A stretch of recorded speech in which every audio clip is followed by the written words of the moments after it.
Okay, so I'm going to continue reading this Pastimes of Lord Chaitanya in his youth. It's a very nice part. And this is Adi Lila, chapter 16, starting with verse 52. And I got about 30 minutes.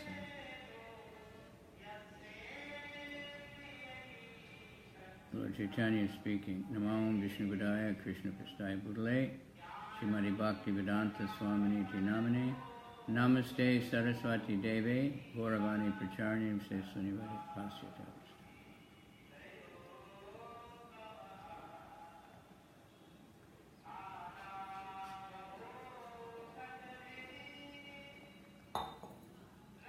Shri Krishna Chaitanya Prabhu Nityananda Shri Advaita Gadadhar Shivasadi Gaur Bhakta Vrinda. Hare Krishna, Krishna Krishna, Hare Hare, Hare Rama, Rama Rama, Hare Hare. Lord Chaitanya says, certainly I have not studied the art of literary embellishments, but I have heard about it from higher circles. Thus I can review this verse and find in it many faults and many good qualities.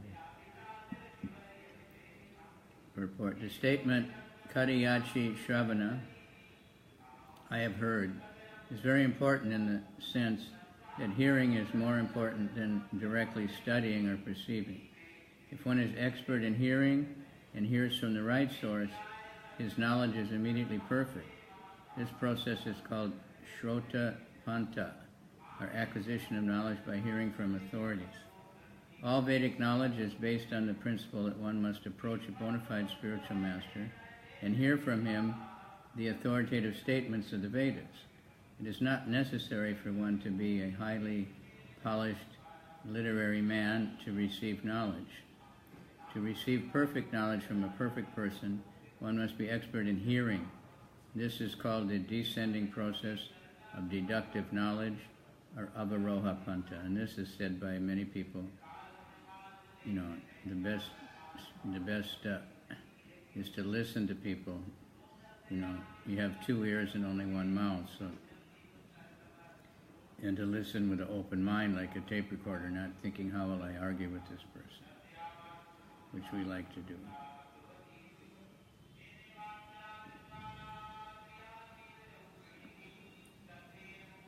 Excuse me.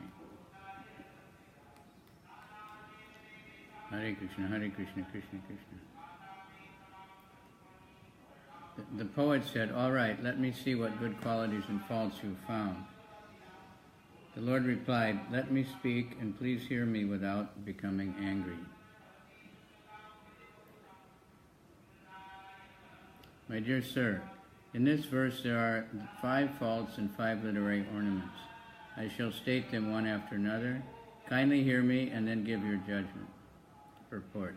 In the verse beginning with Mahatvam Gangayaha, there are 5 literary ornaments and 5 examples of faulty composition.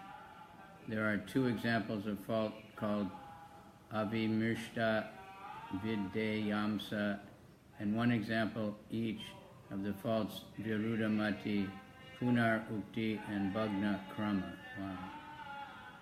Vimrishta means clean, and Videyamsa means predicate. It is general rule that a composition to establish a subject first and then give its predicate.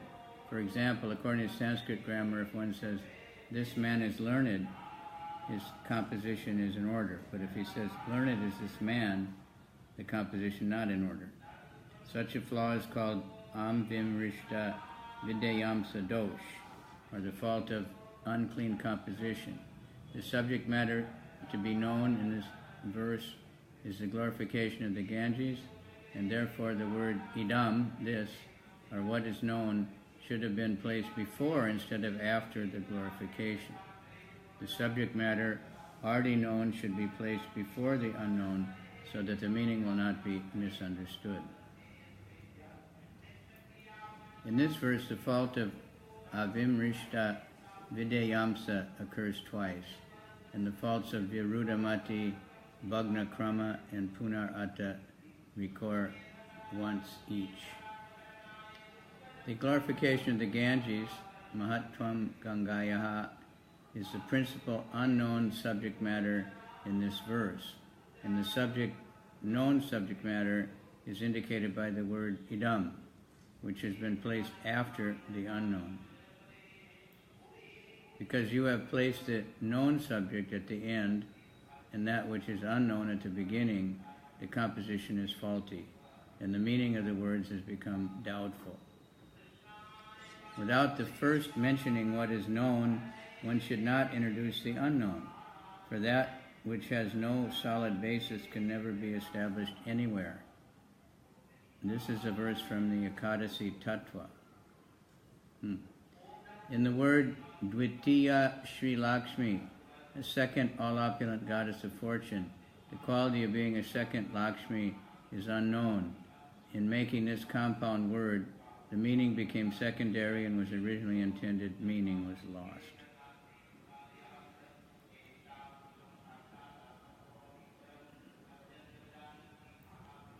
Because the word Dvitiya is unknown in this combination compound word, the intended meaning of equality with Lakshmi is lost. Not only is there the fault of Virimshta Vidayamsa, there is another fault which I shall point out to you. Kindly hear with great attention. Here is another great fault. You have arranged the word Bhavani Bhartri to your great satisfaction, but this betrays the fault of contradiction. The word Bhavani means the wife of Lord Shiva, but when we mention her husband, one might conclude that she has another husband. It is contradictory here that Lord Shiva's wife has another husband. The use of such words in literature creates the fault called Viruddha Mati Krit, scientific study. If someone says, place this charity in the hand of the husband of the wife of the Brahmin, then we hear these contradictory words. We immediately understand that the Brahmin's wife has another husband. The statement by the word Vibhavati, flourishes, is complete. Qualifying it with the adjective Adbhuta Guna, wonderful qualities, creates the fault of redundancy. There is extraordinary alliteration in 3 lines of this verse, but in 1 line there is no such alliteration. This is the fault of deviation. Although there are 5 literary ornaments decorating this verse, the entire verse has been spoiled by these 5 most faulty presentations. If there are 10 literary ornaments in a verse, but even 1 faulty expression, the entire verse is nullified. One's beautiful body may be decorated with jewels, but 1 spot of white leprosy makes the entire body abominable. Purport. The great sage Bharat Muni, an authority on poetic metaphor, has given his opinion in this connection as follows. As one's body, although well decorated with ornaments, is made unfortunate by even 1 spot of white leprosy, so an entire poem is made useless by a fault, despite alliteration, similes, and metaphors. Now hear the description of the 5 literary embellishments. There are 2 ornaments of sound and 3 ornaments of meaning.